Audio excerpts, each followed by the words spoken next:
बेटे ने मार दिया, बेटे ने मार दिया, धीरे धीरे धीरे धीरे उनका वो डर भी खत्म हो गया, उनकी शर्म हया बिल्कुल मिट गई। मेरी बहन को हमने अपनी नानी के यहाँ गोद दे दिया था कि वो बच्ची है, वो बड़ी होगी तो लोग बहुत चीजें उल्टी सीधी होंगी, तो हमने वहां भेज दिया।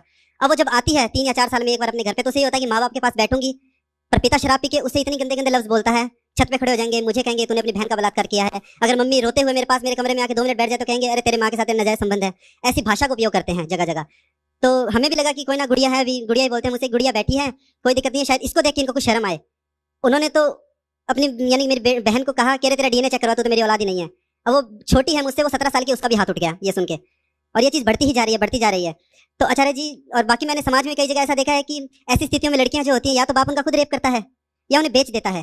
अब वो नन्ही जान ना तो हथियार उठा पाती है, किससे लड़े, वो उसकी जीवन को ध्वस्त कर दिया जाता है। अब जैसे माँ की ओर देखता हूँ तो माँ की ओर देखने में प्रतीत होता है कि मेरी मम्मी के 50 साल जिंदगी के 45 साल बीत गए, उन्होंने अपनी जिंदगी में कुछ नहीं देखा। छोटी उम्र में शादी कर दी जब समझ नहीं थी, और देखा तो इन्होंने सिर्फ मार खाई है, और बिना कारण मार खाई है। धन्यवाद आचार्य।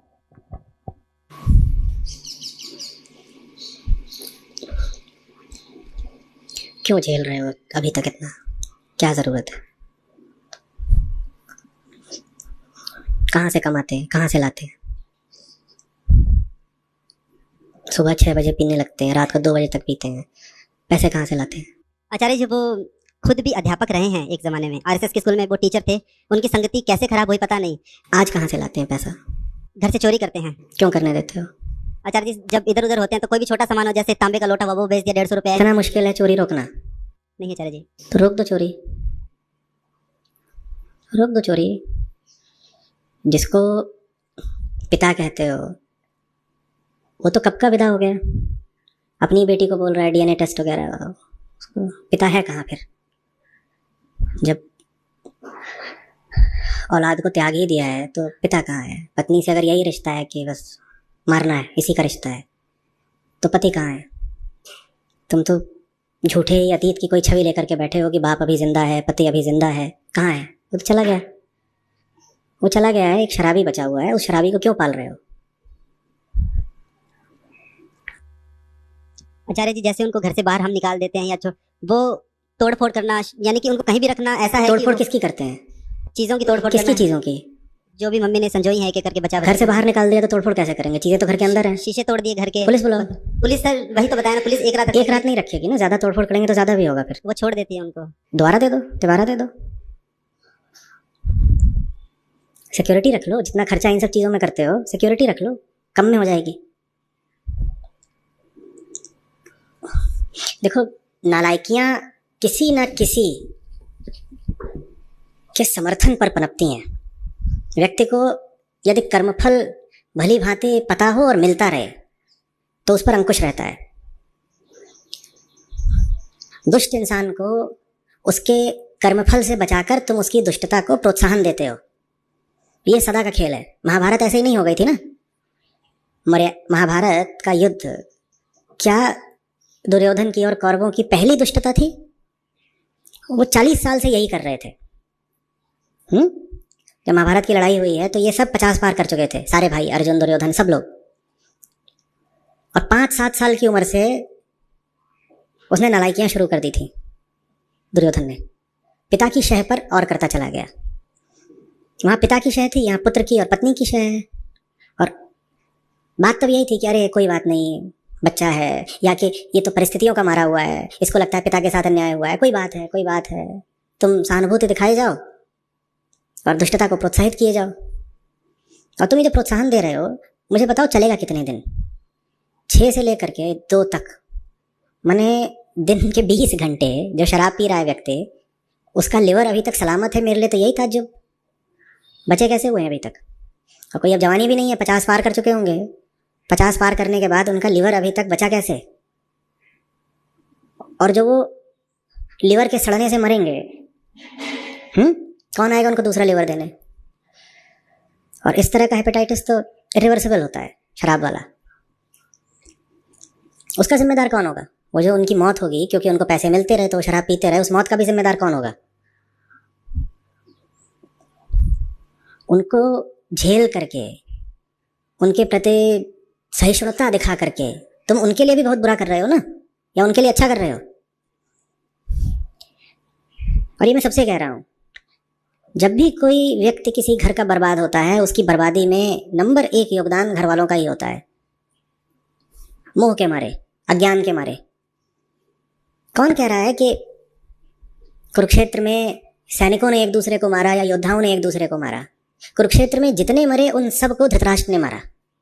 ये जो अंधा बाप होता है ना, पुत्र मोह में पागल, ये लाखों का खून बहवाता है।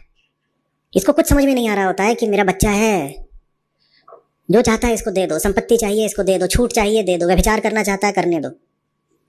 और वही बात पुत्र भी कर देता है, कभी पत्नी भी कर देती है। आमतौर पे पिता करते हैं, आमतौर पर पिता करते हैं, पर दूसरी तरफ से भी हो जाता है, पुत्र भी कर सकता है। अध्यात्म सहनशीलता यूं ही नहीं सिखाता कि कुछ भी हो रहा है उसको सहे जाओ। ये बड़ी व्यर्थ की छवि पकड़ी है भारत ने, और उसके कारण भारत का नुकसान भी बहुत हुआ है। कि आध्यात्मिक आदमी तो ऐसा होता है कि एक गाल पे थप्पड़ मारो दूसरा गाल दिखा देगा। किसने कह दिया? कृष्ण अर्जुन से ये करवा रहे थे? बोलो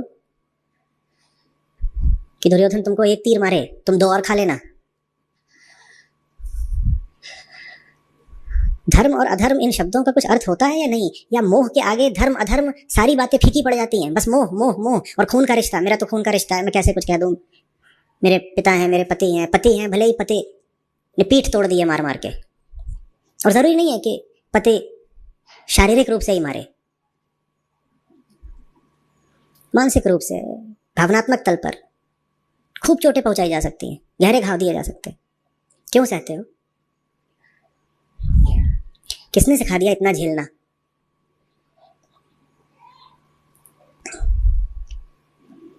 इस बात को अपने अनुशासन में डाल लीजिए। कोई भी रिश्ता सच्चाई से बड़ा नहीं होता।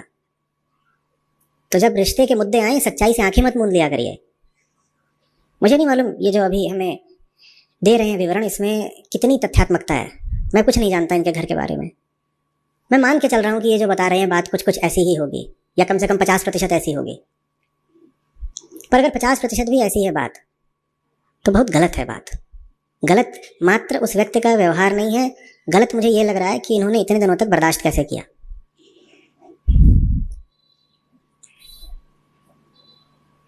न कमाते न धमाते, घर से चुराते। अभी घर की आय का क्या स्रोत है? हेलो आचार्य जी, मैं खुद स्किल इंडिया के अंदर कंप्यूटर पढ़ाता था, और लॉकडाउन के बाद वो जॉब छूट गई मेरी। और मैं थिएटर में काम करता हूँ, मैं लिखता हूँ, तो उसके मुझे पैसे मिलते हैं। और मम्मी भी, वो हमारे राजस्थान में वो बंदेज की एक वो कपड़ा बनता है, तो उससे हम घर की आय चलाते हैं। और गुड़िया पढ़ा रहे हैं उसको बाहर, तो धीरे धीरे हम तीनों अपने पैरों पर खड़े होने की कोशिश कर रहे हैं। पर आचार्य जी, इसमें एक चीज़ और होती है कि जब ये चीज़ें बढ़ रही थी धीरे धीरे, तो मम्मी का पूरा ध्यान अंधविश्वास की तरफ बढ़ने लगा, कि उनको रोक पाना मुश्किल हो गया। कि कोई बाबा जी ने कोई धागा दे दिया, या छोटा था तब मेरे पैनिक अटैक्स आया करते थे। ये सब देख के पैनिक अटैक आते थे, तो मम्मी को लगा कि मेरे अंदर कुछ घुस गया है, कोई पुराना मरा हुआ व्यक्ति। तो उन्होंने मेरे शरीर पे बांधे रखा। अब मम्मी से बहस करने जाऊं कि मम्मी ऐसा कुछ नहीं होता, तो वो कहती है हाँ इतने साल पाल पोस के बड़ा कर दिया, अब माँ पे बहस कर रहा है। तेरे बाप से तो मुझे कुछ मिला नहीं, और तू भी ऐसे कर रहा है। तो वो सिर्फ उनका मानने के लिए कि इनसे प्रेशर ना बढ़ाऊं, तो मैं एक बार यूज़ कर लेता हूँ। पर इन चीज़ों में मेरा विश्वास नहीं है कि मैं विश्वास की ओर नहीं बढ़ा। पर मम्मी दिन ब दिन उनकी तरफ ही बढ़ती जा रही हैं, कि कहीं धागा ले लिया, या बहन की तबीयत खराब हुई तो कोई मौलवी साहब से लिखवा लिया ऐसा कुछ कि वो दूध में घोल के पी जाओ, ये ठीक हो जाएगी। इन चीज़ों में उनका ध्यान ज़्यादा बढ़ते जा रहा है। तो इन चीज़ों को आचार्य जी कैसे मैं हैंडल कर पाऊँ? समर्थन देने वाला एक पूरा माहौल चाहिए ना नालायकी को। तो पूरा माहौल ही ऐसा है कि मूर्खता को, बेढंगी को प्रोत्साहन दे रहा है।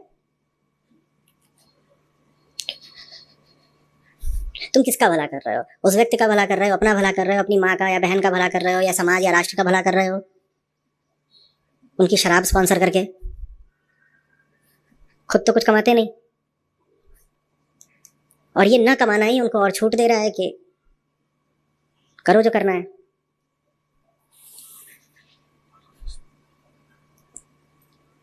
हर कुकृत्य को जायज ठहराया जा सकता है। दूसरे मौकों पे मैंने कई बार कहा है कि शराबी शराब पीता है, उसके पीछे कोई कारण होता है। लेकिन यदि कारण का हवाला दे करके हम किसी भी काम को जायज ठहराने लगें, तो फिर तो सब कुछ चलेगा ना। कोई हत्या करे, चोरी करे, बलात्कार करे, झूठ, बेईमानी, सब कुछ ठीक है, क्योंकि साहब कोई कारण होगा। कारण तो होता ही है, ये बात तो ठीक है। सब बच्चे पैदा होते हैं, और बच्चे को कोई ना कोई कारण आगे चल करके चोर, डाकू, हत्यारा बना देता है। तो हम कारण की कितनी बात कर सकते हैं? और सबसे बड़ी बात होती है कि हमारे पास चुनाव का अधिकार तो होता ही है ना। परिस्थितिगत कारण कुछ भी हो, आपने दुष्टता चुनी क्यों?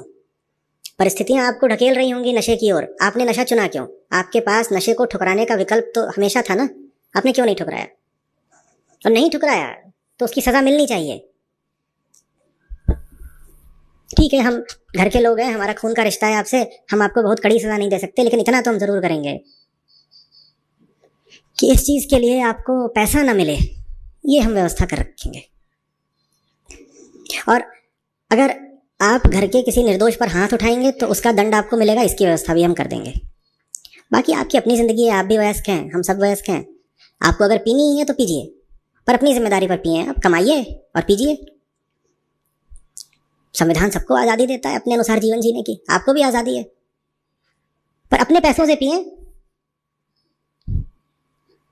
और अपनी ही जिंदगी अपने अनुसार चलाएं, दूसरों की जिंदगी पर बोझ ना बने।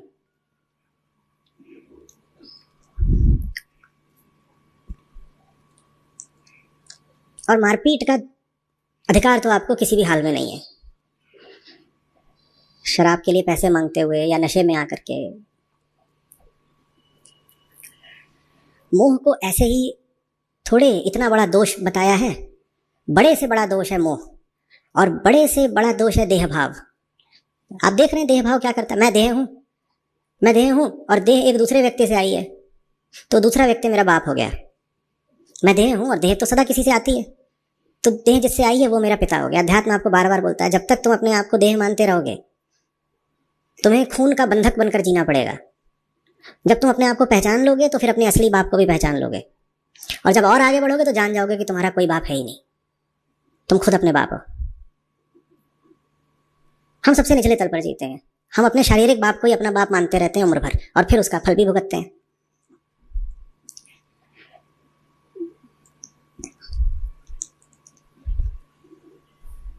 इतना समझाया समझाने वालों ने, क्यों अपने बच्चों की जिंदगी पर चढ़े बैठे हो? नहीं समझ में आती बात। क्यों मानते हो कि जिनसे तुम्हारा रक्त का संबंध है वो लोग कुछ विशेष हैं? हमें नहीं समझ में आती बात। हम फैमिली कर करके मरे जाते हैं। एकदम समझ में नहीं आती बात। नहीं समझ में आती तो पिटो, फिर पिटो ना। तुम्हें दंड पिता के पियक्कड़ होने का नहीं मिल रहा है, तुम्हें दंड आध्यात्मिक समझ न रखने का मिल रहा है। तुमको भी और तुम्हारी माताजी को भी, दोनों को जो सजा मिल रही है वो इसलिए मिल रही है क्योंकि तुम्हें जिंदगी की समझ नहीं है। तुम एक ऐसे व्यक्ति को पिता या पति मान रहे हो जो न पिता है न पति है, बस दुष्ट है। इतनी बार बोला कि हमारी मूल पहचान क्या है, क्या बोलता हूं? एक अतृप्त चेतना हो तुम। ये किस तरह की चेतना है? जो पत्नी के साथ, बेटी के साथ मारपीट करती है और दुनिया भर के कुकर्म करती है, ये कौन सी चेतना है? इस चेतना को कितना सम्मान दें? जल्दी बोलो। पर हमें चेतना तो समझ में ही नहीं आती। हमें तो हाड़ मांस का पिंड समझ में आता है। मेरे सामने जो खड़ा है मेरा बेटा है या मेरा बाप है या पति है, उसको सम्मान देना। 100 बार समझाया, सम्मान जिस्म को नहीं दिया जाता, सम्मान उम्र को या रिश्ते को नहीं दिया जाता। सम्मान किसको दिया जाता है?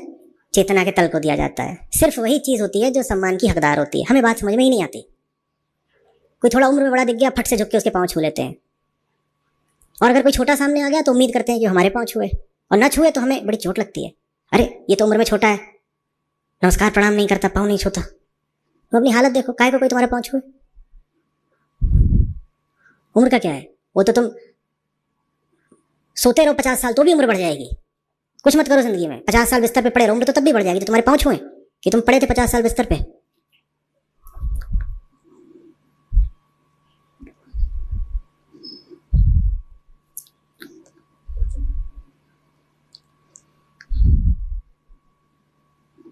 इतनी बार कहा हम प्रतिपल मरते हैं। इसका अर्थ समझो। वो जो था पति कभी, वो कब का मर चुका है, लेकिन हमें नहीं समझ में आता कि हम प्रतिपल मरते हैं। हमें नहीं समझ में आता कि जो कल था वो आज नहीं है। तुम कल की छवि लेकर चल रहे हो, तुम्हें लग रहा है कल वाला आज भी है। क्यों? क्योंकि शक्ल से वैसा ही दिखता है ना, जिस्म से वैसा ही दिखता है, और हमें जिस्म के आगे कुछ समझ में नहीं आता। भाई उसका मुंह वैसा ही है जैसा कल था, उसकी चेतना बदल चुकी है। तुम आज भी क्यों उसको पति मान रही हो? सिर्फ इसलिए कि उसकी शक्ल पहले जैसी है। शक्ल वैसी ही है, चेतना वैसी नहीं है। पर हम क्या करें, हमने तो शादी भी शक्ल से ही करी थी। हम तो शादियां भी शरीर से ही करते हैं ना। तो शरीर देख के कहते हैं यही तो है, इसी से करी थी। जरा उसके मन से, ज्ञान से, बुद्धि से शादी किया करो तो मामला बेहतर चलेगा। अगर उसकी बुद्धि से शादी करोगे तो समझ जाओगे कि ये बुद्धि वो बुद्धि तो है ही नहीं जिससे मैंने शादी करी थी, तो इसका मतलब मेरा तो संबंध विच्छेद हो गया। अब नहीं है मेरे कोई पति। जो पति होता था वो कब का जा चुका है, उसका शरीर बस बचा हुआ है, वो भी थोड़ा बहुत। यूं ही थोड़ी कोई फैशन की बात थोड़ी है कि सारे ग्रंथ बार बार बोलते हैं कि देह भाव मूल पाप है। क्या सुनने में अच्छा लगता है ना, बड़ी बात लगती है ना, हम देहास्मी, इसलिए बोलना चाहिए। फैशन की बात नहीं है। अगर नहीं समझोगे उस बात को तो जीवन में पग पग पर कष्ट पाओगे। जैसे अभी भाई ने बताया, जिन्हें नहीं समझ में आता कि तुम चैतन्य रूप हो, देह रूप नहीं, वो बहुत पिटते हैं जीवन में, और खास करके महिलाएं। इन्होंने बताया, इन्होंने हाथ उठा दिया, पूरे विवरण में ये कहीं नहीं था कि माता जी ने भी खूब ठोक दिया। अरे ठोको ना, ऐसे हो सकता है मजबूत हो, जब नशे में हो तब ठोक दो। मैं तो कह रहा हूं एक दिन साजिश करके ठोक दो। और तुम नहीं, माता जी को कहना, उठाओ करछुल और बेलन और कढ़ाई और दे दनादन। आचार्य जी, माता जी ने भी अभी कुछ महीनों पहले मारना शुरू ये किया है। बात और उन्होंने अब मैं जब मारता था तब मुझ पे इल्जाम लगा, तूने बाप को पीट दिया। मैंने कहा मैं अब मारूंगा नहीं, मैं सिर्फ बांधूंगा, मैं बांधूंगा। मम्मी आप मारो। इन्होंने आपके कपड़े उतार के सड़क पे फेंका, मैं इनको बांध के सड़क पे फेंकूंगा, वहां मारो। अब लोगों का एग्जाम्पल सेट होगा कि जो मारेगा वो खाएगा। तो ऐसे करके हमने लड़ना सीखा उनसे। तुम्हें इतना करने की भी जरूरत नहीं है। देखो, तुम बस उनकी शराब के पैसे देना बंद कर दो। वो छोटा मोटा काम करके पैसे ले आते तो करने दो, फिर उन्हें अपना जीवन जीने दो। छोटा मोटा काम करके पैसे कमाएं, उससे खूब शराब पिएं, उनकी जिंदगी है, जैसे चलनी हो चलाएं, पर दूसरों की जिंदगी का बोझ न बने। उन्हें अधिकार है, उन्हें उसी में आनंद है शराब पीने में, तो पीने दो ना। आप खुद कमाइए, पीजिए और कहीं और रहिए, हमें मत परेशान करिए।